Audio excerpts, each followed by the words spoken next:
எல்லாருக்கும் வணக்கம். மீண்டும் மெய்ப்பொருள் காண்க தளத்திற்கு எல்லாரையும் நான் வரவேற்கிறேங்க. முதல்ல நம்ம சர்வதேச சந்தை நிலவரம் அப்படின்னு எடுத்துக்கிட்டோம்னா, அமெரிக்க சந்தையா இருக்கட்டும், இன்னைக்கு கால ஜப்பான் நாடு சந்தையா இருக்கட்டும், நெகட்டிவ் தாங்க. அமெரிக்க சந்தையை பொறுத்த வரைக்கும் நாஸ்டாக் ஒரு 1.47% வரைக்கும் டவுன், S&P 500 ஒரு 0.5%, டவ் வந்து ஒரு 0.2% டவுன். இன்னைக்கு காலைல ஃபியூச்சர்ஸ் மார்க்கெட்டும் டவுன் தான். ஜாப்பனீஸ் இண்டெக்ஸ் எடுத்துக்கிட்டோம்னாலும் நான் ஏர்லியராக பார்க்குறப்போ ஒரு 3.26% டவுனுங்க. சவுத் கொரியன் மார்க்கெட்டும் ஒரு 5%க்கு மேலே டவுன் தான். ஓவராலாக என்ன நடந்திருக்கு அப்படின்னா, semiconductor stocks, chips and AI related stocks எல்லாமே வந்து செல் ஆஃப் கண்டினியூ ஆகுது, ப்ராஃபிட் புக்கிங் நடக்குது. அதனால பயங்கரமாக கீழே இறங்கியிருக்குங்க. லாஸ்ட் ஃபியூ மந்த்ஸாகவே பயங்கரமாக ரேலி இருந்தது. ப்ராஃபிட் புக் பண்ணுறதுக்கு முக்கியமான காரணம் என்ன அப்படின்னா, வெஸ்ட் ஏஷியா கான்ஃப்ளிக்ட்ங்க. இப்போ ஈரான் தரப்பு என்ன சொல்கிறாங்க, எனர்ஜி சைட்ஸ் எல்லாம் யூஎஸ் தரப்பு தாக்குறாங்க அப்படின்ற பட்சத்தில் நாங்கள் ஆயில இந்த வழியாக போக விட மாட்டோம், அது போக அமெரிக்கன் மிலிட்ரி பேசஸ்லாம் நாங்கள் தாக்குவோம், ஆயில் எங்களை கிராஸ் பண்ணி போகாது அப்படின்ற ஒரு ஹிண்ட்டை கொடுத்துருக்குறாங்க. ஸோ பிரெண்ட் க்ரூட் ஏற்கனவே $85 பெர் பேரலுக்கு பக்கமாக இருக்குங்க. பிரெண்ட் ஃபியூச்சர்ஸ் இன்னுமே மேலே போகுது அப்படின்ற பட்சத்தில் இன்ஃப்ளேஷன் ப்ரெஷர் இருக்கும். இன்ஃப்ளேஷன் மேலே ஏறுற மாதிரி ஒரு சூழல் இருந்தாலே வட்டி விகிதங்களை குறைக்க மாட்டாங்க ஃபெடரல் ரிசர்வ். வட்டி விகிதங்களை ஏற்றிடுவாங்களோ அப்படின்ற ஒரு ஃபியர். இப்போ வட்டி விகிதங்கள் ஏறுது அப்படின்னா கோல்டு ப்ரைஸஸும் கீழே வருங்க. இப்போ கோல்டு வந்து ஸ்டெடியாக இருக்குது, $4,000 பெர் அவுன்ஸுக்கு பக்கமாக தான் இருக்குது. இன்னைக்கு வந்து $3,994 பெர் அவுன்ஸாக இருக்குங்க. கோல்டு ப்ரைஸஸும் மேலே போகாது இன்ட்ரெஸ்ட் ரேட் ஏற்றினாங்க அப்படின்னா. அதே நேரம் மார்க்கெட்டும் கீழே விடும். என்ன காரணம் அப்படின்னா, இப்போ இன்ட்ரெஸ்ட் ரேட் ஏறுதுன்னு வச்சுக்கோங்களேன், நிறைய கடன் வாங்கி எல்லாம் முதலீடு பண்ணியிருப்பாங்க, அவங்கெல்லாம் அதிகமாக வட்டி செலுத்த வேண்டியிருக்கும். அதனால ப்ராஃபிட் புக்கிங் நடக்கும். எது வரைக்கும் ப்ராஃபிட் புக்கிங் நடக்கலாம் அப்படின்னா, இப்போ 27, 28 யூஎஸ் ஃபெடரல் ரிசர்வ் மீட்டிங் வருது இல்லையா, அது வரைக்கும் கூட ப்ராஃபிட் புக்கிங் இருக்கும். ஹோல்ட் பண்ணாங்க வட்டி விகிதங்களை அப்படின்னா கொஞ்சம் ப்ராஃபிட் புக்கிங் அப்படின்றது குறையலாம், மார்க்கெட் கொஞ்சம் ஸ்டெபிலைஸ் ஆகலாம். வட்டி விகிதங்களை ஏற்றுனாங்க அப்படின்னா இன்னும் மார்க்கெட்டை போட்டு பயங்கரம் அடிப்பாங்க. இது வந்து சர்வதேச சந்தை நிலவரத்தை பொறுத்த வரைக்கும் இதாங்க செய்தி. இந்திய சந்தையை பொறுத்த வரைக்கும் நேற்று எஃப்ஐஐஸ் ஒரு 4,200 crore worth of shares cash செக்மெண்ட்ல நெட் செல்லர்ஸாக தான் இருந்துருக்காங்க. இப்போ என்ன மாதிரியான சந்தேகங்கள் வரலாம் அப்படின்னா, மற்ற இன்டர்நேஷனல் மார்க்கெட்ல விற்கிறாங்க அப்படின்னா எஃப்ஐஐஸ் உள்ள இங்கே இந்தியன் மார்க்கெட்டுக்குள்ள என்ட்ரி கொடுப்பாங்களா அப்படின்ற ஒரு சந்தேகங்கள் இருக்கலாம். இது வரைக்கும் நம்மளுக்கு கிடைச்ச டேட்டா படி எஃப்ஐஐஸ் அக்ரெசிவா உள்ள வரல. நாளைக்கு என்ன செய்தி அப்படின்றத பார்ப்போம். எஃப்ஐஐஸ் உள்ள வரணும் அப்படின்னா கொஞ்சம் இந்தியன் ருபீஸ் ஸ்ட்ரென்தன் ஆகணும் இல்லையா. க்ரூட் ஆயில் பிரைசஸ் மேலே ஏற ஏற டாலர் கெயின்ஸ்டா இந்தியன் ருபி தொடர்ந்து சரிஞ்சுக்கிட்டே தான் இருக்கும். 96.33 இந்தியன் ருபீஸா இருக்குங்க ஒரு யூஎஸ் டாலர். ஸோ நம்மளுக்கு க்ரூட் ஆயில் பிரைசஸ் கீழே இறங்குனுச்சு அப்படின்னா ருப்பி வந்து ஸ்ட்ரென்தன் ஆகிறதுக்கான ஒரு வாய்ப்புகள் இருக்கலாம், இல்லை வீக்கன் ஆகிறதோட ஃபேஸ் வந்து கொஞ்சம் குறையலாம், அவ்வளோதான். எப்படியும் தொடர்ந்து கீழே இறங்குறதுக்கான வாய்ப்புகள் தான் அதிகம். ஸோ இதான் வந்து ஓவராலாக சந்தை நிலவரங்க. அது சர்வதேச சந்தையாக இருந்தாலும் சரி, இந்திய சந்தை நிலவரமாக இருந்தாலும் சரி, ஏர்னிங்ஸ் க்ரோத் வந்து கொஞ்சம் நல்லா காட்டுறதுக்கு வாய்ப்பு இருக்கு. இது வந்து ஒரு டேர்ன் அரவுண்ட் குவார்டரா இருக்கும் அப்படின்ற மாதிரி நிறைய ரிப்போர்ட் சொல்றாங்க Q1 ஃபினான்ஸ் 27 பொறுத்த வரைக்கும். பட் இந்த வெஸ்ட் ஏஷியாவில் மறுபடியும் கான்ஃபிளிக் வருது, எனர்ஜி பிரைசஸ் மேலே ஏறுது அப்படின்ற பட்சத்தில் மார்ஜின்ஸ் பாதிக்கப்படலாம். ரெவன்யூ ஏறினாலும் கூட, இப்போ குறிப்பாக ஒரு சில செக்டார்ஸ் எடுத்துக்கிட்டோம்னு வச்சுக்கலாம். இப்போ லாஜிஸ்டிக்ஸை பொறுத்த வரைக்கும் ரெவன்யூ எல்லாம் கூடுறதுக்கு வாய்ப்பு இருக்குன்னு சொல்லியிருக்காங்க. பட் மார்ஜின் ப்ரெஷர்ல தான் இருக்கும் அப்படின்றதாங்க செய்தி. அடுத்து இன்னைக்கு updates, developments, then question answers எடுத்துக்கிட்டோம்னா, first HCL technologies US based insurance company Guardian insurance கூட ஒரு 7-year AI டீல் போட்டிருக்காங்க. அது போக கார்டியன் இந்தியன் ஆப்ரேஷன்ஸ், அதாவது குளோபல் கேப்பபிலிட்டி சென்டர், இந்தியாவில் இருக்கக்கூடிய கார்டியன் இந்தியாவுடைய குளோபல் கேப்பபிலிட்டி சென்டர்ல 100% ஸ்டேக் எடுக்கிறாங்க HCL டெக்னாலஜிஸ். இதுக்காக ஒரு $10.5 million இன்வெஸ்ட் பண்றாங்க HCL டெக்னாலஜிஸ். விப்ரோ நிறுவனத்தினுடைய Q2 ஃபினான்ஸ்ல 27 பெர்ஃபார்மன்ஸ் மியூட்டடா தாங்க இருக்கு. ரெவன்யூ ஒரு 10.6% ஏறினாலும் இயர் ஆன் இயர் பேசிஸ்ல, ப்ராஃபிட் வந்து வெறும் 0.6% தான் ஏறி இருக்கு. 3,352 crores. ஸ்ட்ரீட்ஸ்ல எஸ்டிமேட் பண்ணதை விட கம்மியாக தான் இருக்கு. ஷேர் ஹோல்டர்ஸ்க்கு ₹2 பெர் ஷேர் டிவிடெண்ட் அனௌன்ஸ் பண்ணியிருக்காங்க. Q2லையும் இதே மாதிரி சுச்சுவேஷன் தான் கண்டினியூ ஆகும், மியூட்டடா தான் இருக்கும் அப்படின்ற மாதிரி தான் கொடுத்துருக்காங்க கைடன்ஸ். டெக் மஹிந்திரா பொறுத்த வரைக்கும் Q1 ஃபினான்ஷியல் 27 பெர்ஃபார்மன்ஸ் எடுத்துக்கிட்டோம்னா, ரெவன்யூ ஒரு 18% அப் இயர் ஆன் இயர் பேசிஸ்ல, நெட் ப்ராஃபிட் ஒரு 28% அப்புங்க. 1,465 crores ப்ராஃபிட் பண்ணியிருக்காங்க. சீக்வென்ஷியல் பேசிஸ்ல ஒரு 8% அப். Head count குறைஞ்சிருக்குங்க. இது நல்ல செய்தியே கிடையாது டெக் மஹிந்திராவை பொறுத்த வரைக்கும். தென் டோட்டல் கான்ட்ராக்ட் வேல்யூ அப்படின்னு எடுத்துக்கிட்டோம்னா, இயர் ஆன் இயர் பேசிஸ்ல ஒரு 33% ஏறி இருக்கு. டெக் மஹிந்திரா இன்னுமே காஸ்ட்லியான சைட்ல தான் இருக்கும். Nuclear power corporation of India, then NTPC ரெண்டு பேரும் சேர்ந்து ஒரு ஜாயிண்ட் வெஞ்சர் போட்டிருக்காங்க.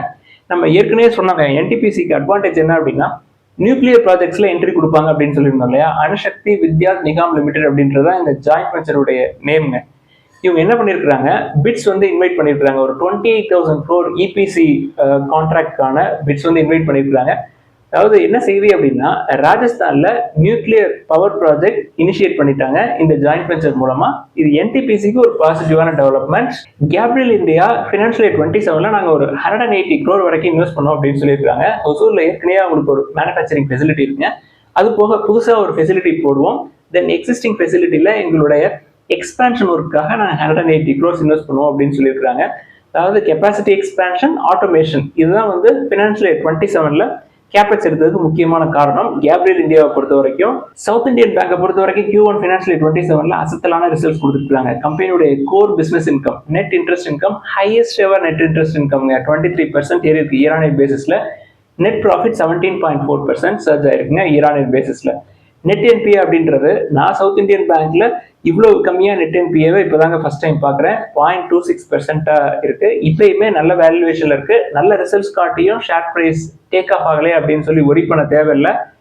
தொடர்ந்து நம்பிக்கையா ஹோல்ட் பண்ற அளவுக்கு சவுத் இந்தியன் பேங்க் ரிசல்ட்ஸ் காட்டிட்டாங்க அப்படின்றத புரிஞ்சுக்கங்க. இன்னும் ஒரு 2 or 3 டேஸ்ல இதனுடைய எதிரொலிப்பை பார்க்கலாம் அப்படின்னு நம்புறேன். அவசரப்படாதீங்க.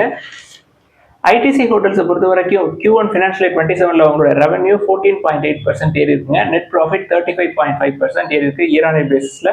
Q1 ஃபினான்ஷியல் இயர் 27 பொறுத்த வரைக்கும் கம்பெனி வந்து GHK ஹாஸ்பிட்டாலிட்டி அண்ட் இன்ஃப்ராஸ்ட்ரக்சரை அக்வயர் பண்றதுக்காக 100% ஸ்டேக் எடுக்கிறதுக்காக அக்ரிமெண்ட்லாம் சைன் பண்ணியிருக்காங்க.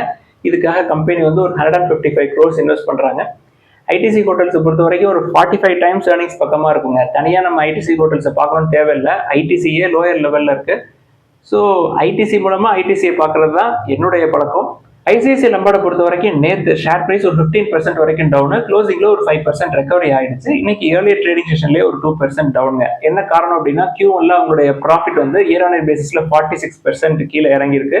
ஒரு சில one time expenses plus fire accident claim, ஒரு 2 கிளைம் இஷ்யூ பண்ணியிருக்காங்க. அதனால அவங்களுடைய ப்ராஃபிட்டபிலிட்டி குறைஞ்ச மாதிரி செய்தி. எது எப்படியோ நமக்கு ஒரு வாய்ப்பு கிடைச்சிருக்கு அப்படின்னு தான் நான் பார்க்குறேன். லாஸ்ட் ஃபியூ இயர்ஸாவே ஷேர் பிரைஸ் எங்கேயுமே போகலங்க, பெருசா ரேலி அப்படின்றது இல்லை. இன்னும் சில ஆண்டுகளுக்கு இப்படியே தான் இருக்கும் அப்படின்றது என்னுடைய வே. இந்த செக்டார்ல இது நல்ல லெவல்ல இருக்கு. ஸ்ட்ராங்கான ப்ரொமோட்டர்ஸ், ஸ்ட்ராங்கான பிசினஸ், அப்பப்போ 1-2 பார்க்கறதுக்கு எனக்கு இன்னும் சில காலங்களுக்கு வாய்ப்புகள் இருக்கும். அமர் ராஜா எனர்ஜி அண்ட் மொபைலிட்டி என்ன சொல்றாங்க, இப்போதைக்கு locally manufacture lithium iron batteries எடுத்துக்கிட்டோம் அப்படின்னா சைனீஸ் இம்போர்ட்ஸ், அதாவது சைனால இருந்து வரக்கூடிய லித்தியம் அயன் பேட்டரியை கம்பேர் பண்றப்ப கொஞ்சம் காஸ்ட்லியா தான் இருக்கும். ஃபியூச்சர்ல நம்மளோட பிசினஸ் ஸ்கேல் அப் ஆகிறப்ப இது வந்து இந்த கேப் அப்படின்றது குறைஞ்சிடும் அப்படின்னு சொல்றாங்க. இப்போதைக்கு நம்மளுக்கு இருக்கக்கூடிய கேப் அப்படின்னு எடுத்துக்கிட்டோம்னா, லோக்கலி மேனுஃபேக்சர் லித்தியம் அயன் பேட்டரிஸை கம்பேர் பண்றப்ப சைனீஸ்ல இருந்து வரக்கூடிய பேட்டரிஸ் வந்து 20 to 25% விலை கம்மியாக கிடைக்கிற மாதிரி செய்தி.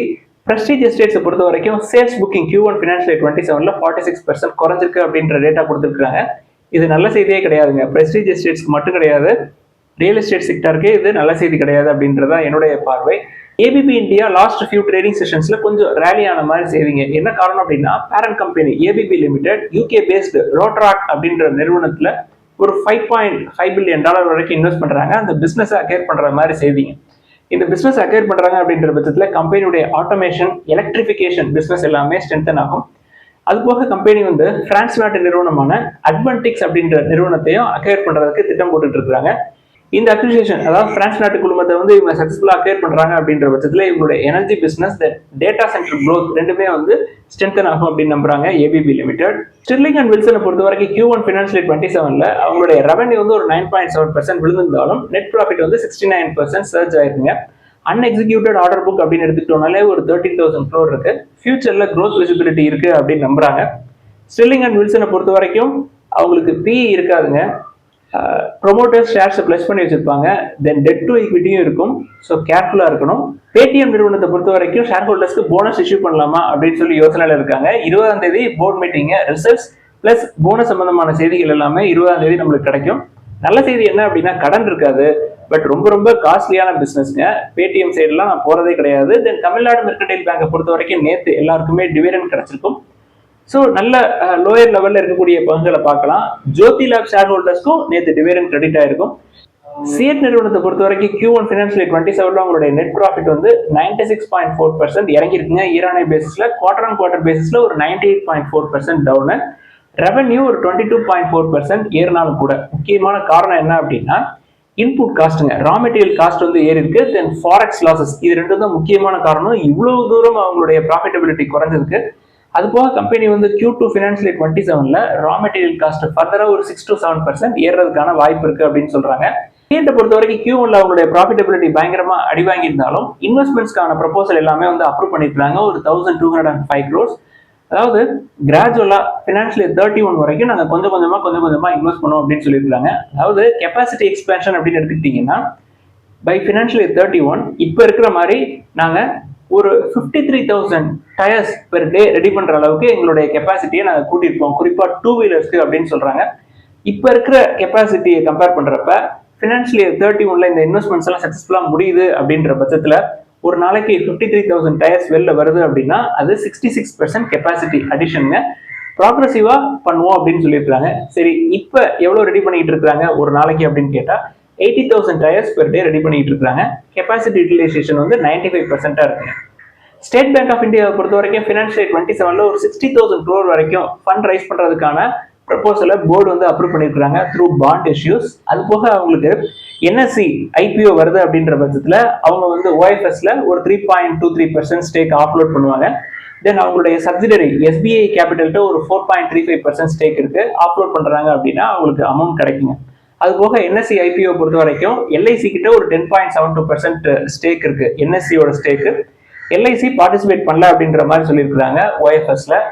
அடுத்து இன்னைக்கு கேள்விகளுக்குள்ள போயிடலாங்க. நிறைய கேள்விகள் இருக்கு. ஃபர்ஸ்ட் ஹாப்பியஸ்ட் மைண்ட்ஸ் பத்தி கேட்டிருக்காங்க. ஹாப்பியஸ்ட் மைண்ட்ஸ் நம்ம பார்க்கணும்னு தேவையில்லைங்க. ஏற்கனவே ITC நம்மகிட்ட இருக்கு. ITC இன்ஃபோடெக் எப்படியும் ஹாப்பியஸ்ட் மைண்ட்ஸை ஃபுல்லா முழுங்கிடுவாங்க. நம்மளுக்கு ஏதோ ஒரு வகையில ஹாப்பியஸ்ட் மைண்ட்ஸ் உள்ள வந்துடும் through ITC Infotech happiest minds அப்படின்னு சொல்லிட்டு. கொஞ்சம் காஸ்ட்லியான சைட்ல தான் இருக்கும். தொடர்ந்து கீழே இறங்கி வந்துட்டே இருக்கும். பிசினஸ் பொறுத்த வரைக்கும் ப்ரொமோட்டர்ஸ் வந்து கம்பெனியை கொடுக்கணும் அப்படின்ற ஒரு முடிவுக்கு வந்துட்டாருங்க. அதனால கூட கீழே இறங்கி வரலாம். தென் ஓவராலாவே டெக் ஸ்டாக்ஸ் எல்லாத்தையுமே அடிக்கிறாங்க. ஸோ ITCயை பார்க்கலாம், அதுதான் பெஸ்ட் சாய்ஸ். தென் விஷால் மெகாமார்ட் பத்தி எழுதியிருக்காங்க. சார் தொடர்ந்து கீழே இறங்கி வந்துட்டே இருக்கு அப்படின்னு சொல்லி. வேல்யூவேஷன் இப்பயே காஸ்ட்லியா இருக்குங்க. நம்ம விஷால் மெகாமார்ட்டா இருக்கட்டும், இல்லை அவென்யூ சூப்பர் மார்ட்டா இருக்கட்டும், காஸ்ட்லியா இருக்குன்னு சொல்லிக்கிட்டே தான் இருக்கும். நண்பர்கள் என்ன அதுக்கு ஆர்டர் சொல்லிக்கிட்டாங்க, அவங்களே சொல்லிக்கிட்டாங்க அதுக்கு வந்து நல்ல க்ரோத் ப்ராஸ்பெக்ட்ஸ் இருக்கு அப்படின்னு சொல்லிக்கிட்டாங்க. ஆனாலும் வேல்யூவேஷன் அதிகமா இருந்தது, போட்டு அடிக்கிறாங்க. மெனான் பிஸ்டன் பத்தி ஒரு நண்பர் கேட்டிருக்காங்க. கம்பெனியை பொறுத்த வரைக்கும் அட்வான்டேஜ் என்ன அப்படின்னா டெட் ஃப்ரீ பிசினஸ்க்கு 15 times தான் earnings. பட் ரொம்ப ஸ்மால் கேப்ங்க, less than 500 crore market cap company. இதுக்கு ரோலெக்ஸ் ரிங்ஸை வாட்ச் பண்ணலாம். அது கீழே இறங்கி வர்றப்ப அதை கூட பார்க்கலாம். அது ஒரு 4,000 crore மார்க்கெட் கேப் கம்பெனிங்க. பட் ஒரு 25-26 times earningsல இருக்கும். வெயிட் பண்ணி தான் பிடிக்கிற மாதிரி இருக்கும். GICRE பத்தி கேட்டிருக்காங்க. General insurance corporation of India பத்தி எழுதியிருக்காங்க. ப்ரமோட்டர்ஸே ஒரு 82% ஸ்டேக் வச்சிருப்பாங்க. இன்னுமே 7% ஸ்டேக் கொடுக்கணும். அதுக்கப்புறம் 51% வரைக்கும் கூட குறைக்கலாம். நம்மளுக்கு ICICI லம்போட கீழே இறங்கி வந்துட்டு இருக்குங்க. ஸோ அதுவே எனக்கு போதும். கிராப்ஸ்டார் அக்ரோ அப்படின்ற நிறுவனத்தை பத்தி எழுதியிருக்காங்க. பென்னி ஸ்டாக் சைடு போறது அட்வைசபிள் கிடையாது. இது என்னுடைய வியூ. ஜியோ ஃபினான்ஸ் உடைய ரிசல்ட்ஸை டிஸ்கஸ் பண்ணுங்க அப்படின்னு சொல்லி எழுதியிருக்காங்க. நெட் ப்ராஃபிட் எடுத்துக்கிட்டோம்னா ஒரு 156% ஏறி இருக்குங்க, 830 crores. அவங்களுடைய டோட்டல் இன்கம்ல ஒன் டைம் டிவிடெண்ட் இன்கமும் ஆட் ஆயிருக்குங்க, அதுவே ஒரு 509 crores. அது எடுத்துட்டீங்க அப்படின்னாலும் அவங்களுடைய ப்ராஃபிட் வந்து ஒரு 135 to 140% பக்கமா மேல ஏறி இருக்கும். தென் ரெவன்யூ எடுத்துக்கிட்டீங்கன்னா 3 மடங்கு ஏறி இருக்குங்க. தென் அசெட் மேனேஜ்மெண்ட் 2 மடங்கு ஏறி இருக்கு. நல்ல ஸ்ட்ராங்கான ரிசல்ட்ஸ் தான் காட்டிட்டு இருக்காங்க. அதுக்கு ஈக்குவலண்டா கம்பெனி வந்து Q1லயும் ஃப்ரெஷ்ஷா கேபிட்டல் வந்து இன்ஃபியூஸ் பண்ணிருக்காங்க. ஸோ கேபிட்டல் அக்ரெசிவா இன்ஃபியூஸ் பண்றாங்க ஜியோ ஃபினான்ஷியல் சர்வீசஸ்குள்ள ரிலையன்ஸ் இண்டஸ்ட்ரீஸ். நம்ம பெரும்பாலும் ரிலையன்ஸ் குழும பங்குகளை பார்க்கறது இல்லைங்க. வேல்யூவேஷன் வந்து 1.5 times புக்கு கீழே தான் இருக்கும். ஆனாலும் நம்மளுக்கு ஃபினான்ஷியல் சர்வீசஸ்ல அதர் ஆப்பர்ச்சுனிட்டிஸ் எல்லாம் இருக்கு. அதனால நான் இதை பாக்குறது இல்லை. இருந்தது அப்படின்னா பத்திரமா வச்சுக்கோங்க. இன்னைக்கே ஒரு 5% ரேலி ஆயிருக்கும். பதஞ்சலி ஃபுட்ஸ் பத்தி எழுதிருக்காங்க. நோ, நமக்கு ITC இருக்கு. ITCக்குள்ள ITC ஃபுட்ஸ் இருக்கு. Large cap, debt free business. So Patanjali ஃபுட்ஸ்க்கு பர்சனலா நான் நோ தான் சொல்லுவேன். தென் TMPV, TMCV இந்த ரெண்டுல எதை பார்க்கலாம் அப்படின்னு சொல்லி எழுதியிருக்கிறாங்க. அதாவது மேலே ஏறுறத விட்டுறலாங்க, கீழே இறங்குறத பார்க்கலாம். இதுதாங்க ஸ்ட்ராட்டஜி. உங்களுக்கு விருப்பம் இருக்கு அப்படின்ற பட்சத்துல TMCVயையும் பார்க்கலாம். நான் வந்து இன்னொரு 10 years நான் வந்து கான்பிடென்ட்டா பிடிச்சிட்டு இருப்பேன் அப்படின்ற பட்சத்துல, உங்களுக்கு அந்த பிசினஸ்ல ஈடுபாடு இருக்கு அப்படின்ற பட்சத்துல. பட் என்னுடைய வியூ இதுதான். TMPV கீழே வருது அப்படின்னா தொடர்ந்து கன்சிடர் பண்ணுவேன். ரேலி ஆயிருக்கு அப்படின்னா அதை விட்டுருவேன். எப்படி மல்டி பேக்கர் ஸ்டாக்ஸை சூஸ் பண்றது, நான் வந்து லாங் டேர்ம்ல 15 years வரைக்கும் ஹோல்ட் பண்ணுவேன் அப்படின்னு சொல்லி எழுதியிருக்கிறாங்க. நீங்க 15 years ஹோல்ட் பண்ணி முதல்ல ஒரு ஸ்டாக்கை வச்சு பாருங்க. அதுக்கப்புறம் அதனுடைய அவுட்புட் எப்படி இருக்கு அப்படின்றது உங்களுக்கே தெரிஞ்சிடும். இது வரைக்கும் எத்தனை வருஷம் நீங்க ஒரு ஸ்டாக்கை மேக்ஸிமம் ஹோல்ட் பண்ணிருக்கீங்க அப்படின்றத கீழே எழுதுங்க. நீங்க வந்து ஒரு டீசென்டான வேல்யூவேஷன்ல, நான் வந்து லோயர் லெவல்னு சொல்லுங்க, டீசென்டான வேல்யூவேஷன்ல ஒரு 25 to 30 டைம்ஸ் ஏர்னிங்ஸ்குள்ள ஏதாவது ஒரு ஸ்டாக் எடுக்கிறீங்க அப்படின்னா, நல்ல ஸ்டாக் எடுக்கிறீங்க அப்படின்னா, அது நீங்க சொல்றது வந்து ஆல்மோஸ்ட் 3 பிசினஸ் சைக்கிள்ங்க. அது கண்டிப்பா 2 டைம்ஸ் 3 டைம்ஸ் மேல ஏறிடும். அதுவே வந்து மல்டி பேக்கர் லெவலுக்கு போயிருங்க. ஃபினோலெக்ஸ் இண்டஸ்ட்ரீஸ், ஃபினோலெக்ஸ் கேபிள்ஸ், இது ரெண்டை பத்தி கேட்டிருக்கிறாங்க. இந்த ஃபினோலெக்ஸ் சம்பந்தமான எந்த பங்குகளையும் நான் பெருசா பாக்குறது இல்லைங்க. ஃபின்பைப், ஃபினோலெக்ஸ் இண்டஸ்ட்ரீஸை முற்காலங்களில் கன்சிடர் பண்ணியிருக்கேன். நான் வந்து ஒரு 6 or 7 years பேக் கன்சிடர் பண்ணியிருக்கேன். அப்போ என்ன ரேட்ல இருந்ததோ இப்பயும் அதே ரேட்ல தான் இருக்கு. ஸோ இதை நான் அவாய்ட் பண்ணோம் அப்படின்னு நினைக்கிறேங்க. இது என்னுடைய வியூ. கேபிள் செக்டரை நான் எப்பொழுதுமே அவாய்ட் பண்ணிடுவேங்க. அது கொஞ்சம் காஸ்ட்லியான பிசினஸ். வேதந்தா பவர் பத்தி எழுதியிருக்கிறாங்க. நோ, நான் பர்சனலா வேதந்தா குழும பவர்கள் எதையுமே பாக்குறது இல்லை. தென் எல்என்டியை இப்ப பார்க்கலாமா அப்படின்னு சொல்லி எழுதியிருந்தாங்க. இப்ப கான்ஃபிளிக் தான் வந்து 6th or 7th day continue ஆகுது இல்லையா? ஸோ எல்என்டியை பயங்கரமா அடிச்சிருப்பாங்க. மறுபடியும் கீழே இறக்குறாங்க அப்படின்ற பட்சத்துல நம்மளுக்கு ஆப்பர்ச்சுனிட்டி தான். மேபி 30 டைம்ஸ் ஏர்னிங்ஸ் பக்கமா வந்திருக்கும். வாய்ப்புகள் மறுபடியும் கிடைச்சிருக்கு, பயன்படுத்திட்டு இருப்பீங்க நம்புறேன். தென் ஐஆர்சிடிசி பத்தி எழுதிருக்காங்க. நம்ம தொடர்ந்து ஐஆர்சிடிசி பத்தி சொல்லிட்டே தாங்க இருக்கோம். 30 டைம்ஸ் ஏர்னிங்ஸ் கீழே வந்திருக்கு, கடன் கிடையாது, முற்காலங்களில் 50 டைம்ஸ் ஏர்னிங்ஸ்ல இருந்தது, கீழே இறங்கி வந்திருக்கு, வாய்ப்புகளை பயன்படுத்தலாம் அப்படின்னு நம்ம பல தடவை சொல்லியிருக்கோம். தென் ஹேவல்ஸ் பத்தி எழுதியிருக்கிறாங்க. ஹேவல்ஸ் 5 year லோல இருக்குங்க. ஆனாலும் அதாவது அது பீக்ல இருந்து ஒரு 40-50% கீழே இறங்கி வந்ததுக்கு அப்புறமும் கூட ஒரு 45 டைம்ஸ் ஏர்னிங்ஸ் லோயர் லெவல்ல இருக்கு. ஆனாலும் எனக்கு ஹையர் பிரைஸ் டு ஏர்னிங்ஸ் இருக்கிறதுனால எனக்கு அதை பாக்குறதுக்கு விருப்பம் இல்லைங்க. அது மட்டும் காரணம் இல்லை, கேபிள் பிசினஸ் நான் எதையுமே பாக்குறது இல்லை.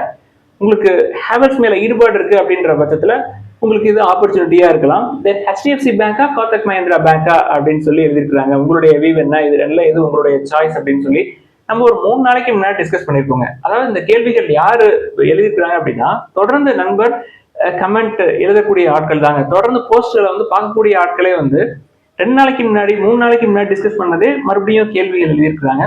வேல்யூவேஷன் வைஸ் எடுத்துக்கிட்டோம் அப்படின்னா, Kotak Mahindra bank, HDFC bank ரெண்டும் பெரிய வித்தியாசம் இல்லைங்க. Kotak Mahindra bank price to book 2.1ல இருக்கு, ஹெச்டிஎஃப்சி பேங்க் 2.2ல இருக்கு. உங்களுக்கு எது விருப்பமோ அதை பார்க்கலாம். ஹெச்டிஎஃப்சியை பொறுத்த வரைக்கும் ஹெச்டிஎஃப்சி லைஃப், தென் ஹெச்டிஎஃப்சி ஏஎம்சி, தென் ஹெச்டிபி ஃபினான்ஷியல் சர்வீசஸ், இது எல்லாத்துலேயுமே அவங்களுக்கு ஒரு 51% ஸ்டேக் இருக்கு. லிஸ்டட் என்டிட்டிஸ் இருக்குங்க. ஹெச்டிஎஃப்சியை பொறுத்த வரைக்கும் லிஸ்டட் என்டிட்டிஸ் இவ்வளோ இருக்கு. கோத்தக் மட்டும் அவங்க சும்மா சாதாரண ஆள் கிடையாதுங்க. அவங்களும் வந்து insurance, AMC, micro finance, subsidiary எல்லாமே வச்சிருக்காங்க. அது எல்லாத்துலேயுமே 100% ஸ்டேக்கு கோத்தக் மஹிந்திரா பேங்க் வச்சிருக்காங்க. தனியா லிஸ்டட் என்டிட்டிஸா அவங்கள்ட்ட சப்சிடரி இல்ல. சப்சிடரிஸ் எல்லாமே 100% ஸ்டேக்கை கோத்தக் மஹிந்திரா பேங்க் தான் ஹோல்ட் பண்றாங்க. லாங் டேர்ம்ல நீங்க ஒரு 7 years 10 years ஹோல்ட் பண்ணுவீங்க அப்படின்ற பட்சத்துல ரெண்டையுமே பார்க்கலாம். வெபிள் எனர்ஜி பத்தி எழுதியிருக்கிறாங்க. சார், ஒரே ஒரு கன்சர்ன் என்ன அப்படின்னா, ப்ரமோட்டர் ஷேர்ஸை பிளஸ் பண்ணி வச்சிருக்காங்க. ஒரு 88% ஷேர்ஸ் வந்து பிளஸ் ஆயிருக்கு. அதை தவிர மிச்சம் எல்லாமே நல்லா இருக்கு அப்படின்னு சொல்லி எழுதியிருக்காங்க. ப்ரமோட்டர்ஸ் பிளஸ் பண்ணிருக்காங்க அப்படின்னாலே நான் கண்டிப்பா அந்த சைடு போக மாட்டேங்க. அன்லஸ் அதர்வைஸ் ப்ரமோட்டர்ஸ் வந்து ஸ்ட்ராங்கான ப்ரமோட்டர்ஸ், நம்மளுக்கு அந்த ப்ரமோட்டர்ஸை பத்தி நல்லா தெரியும் அப்படின்னாதான். இந்த மாதிரி ப்ரமோட்டர்ஸ் பிளஸ் பண்ணியிருக்காங்க அப்படின்னாலே அதை விட்டுட்டு வேற ஏதாவது நல்ல நிறுவனங்கள்லாம் லார்ஜ் கேப்பா பார்த்து போயிடணும் அப்படின்ற ஒரு மைண்ட் செட்டை முதல்ல கிரியேட் பண்ணுங்க. இதுதான் வந்து நமக்கு லாங் டேர்முக்கு சரி வருங்க. இதெல்லாம் தான் இந்த பதிவுல முக்கியமா டிஸ்கஸ் பண்ணணும்னு நினைச்சோம். முதலீடுகள் ஏதாவது சந்தேகங்கள், கேள்விகள் இருந்தா எல்லாத்தையும் எழுதுங்க. எல்லாருக்கும் நன்றி.